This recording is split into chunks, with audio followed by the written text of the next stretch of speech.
Con respecto a la columna vertebral, tenemos que saber que la columna vertebral soporta el peso del cuerpo, nos mantiene rígidos en una posición de pie y está formada por la superposición de vértebras. Esta superposición de vértebras está segmentada, ¿sí? Se pueden clasificar según en dónde se encuentren. Entonces podemos decir que tenemos las primeras 7 vértebras, que acá están representadas de color, este color medio rosadito, ¿sí? Son las vértebras cervicales. Cervicales significa que están a la altura del cuello. Esas 7 vértebras tienen nombre propio, las dos primeras. La primera se llama atlas, la segunda se llama axis, y después tienen el nombre que sería C1 y C2 por cervical 1 y cervical 2, y las otras son C3, C4, C5, C6 y C7, hasta la cervical número 7. Por dentro de todo lo que sería la columna vertebral pasa la médula espinal, que no hay que confundirse médula espinal con médula ósea. Médula ósea es la que está dentro de todos los huesos, que forma las células de la sangre, glóbulos blancos, glóbulos rojos y plaquetas.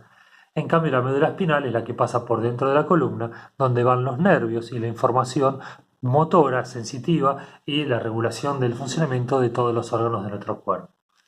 Entonces, las primeras 7 son las vértebras cervicales que están a la altura del cuello. Luego tenemos las vértebras dorsales o torácicas, que están representadas acá de color verde, ¿sí? Estas vértebras dorsales o torácicas son el número de 12 y se numeran de T1 hasta T12. Torácica 1, 2, 3, 4, 5 hasta la número 12, las cuales van a articular con las costillas a su vez van a articular con el esternón y entre el esternón adelante, las costillas y la columna por detrás se va a cerrar lo que es la caja torácica, la cual va a alojar dentro a los pulmones y al corazón, principalmente entre otros órganos. Entonces tenemos las 7 cervicales a la altura del cuello, las 12 dorsales o torácicas a la altura del tórax y a la altura de la región lumbar, en la parte de atrás y en la parte anterior a la altura del abdomen, ¿sí? Donde no tenemos huesos, tenemos las vértebras lumbares.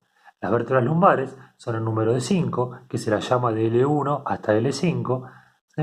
Y terminan estas vértebras unidas a los huesos que forman la pelvis, que en este caso sería el sacro y el coxis.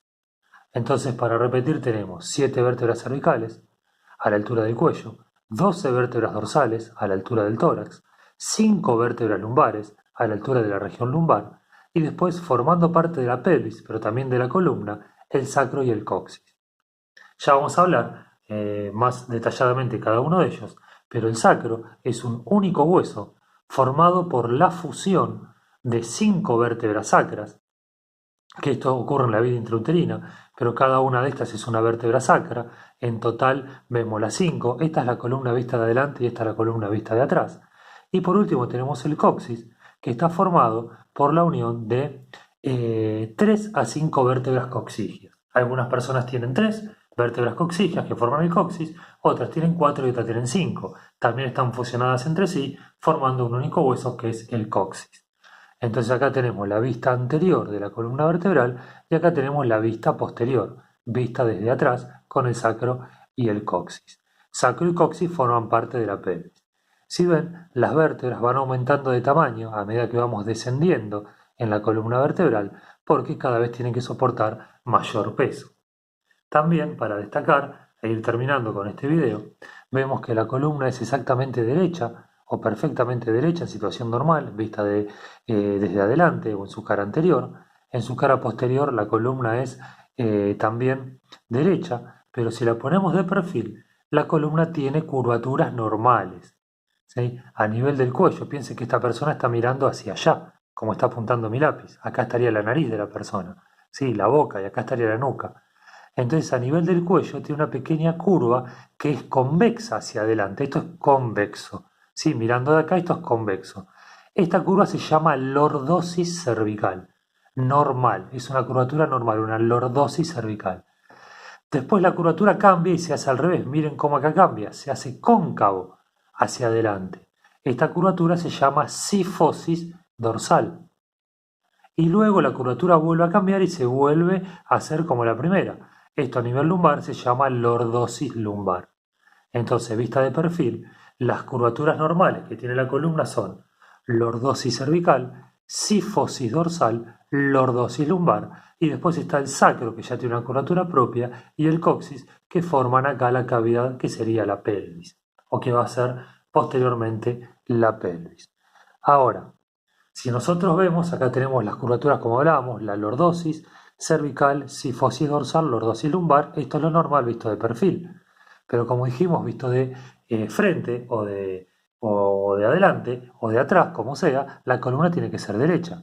Cuando hay una desviación lateral de la columna, se llama escoliosis. ¿Sí? Esa escoliosis es leve, pero podemos tener escoliosis mucho más severas. Miren acá como la columna, esta es una radiografía en donde estamos viendo a la persona de espalda, tendríamos que tener una línea derecha a la columna.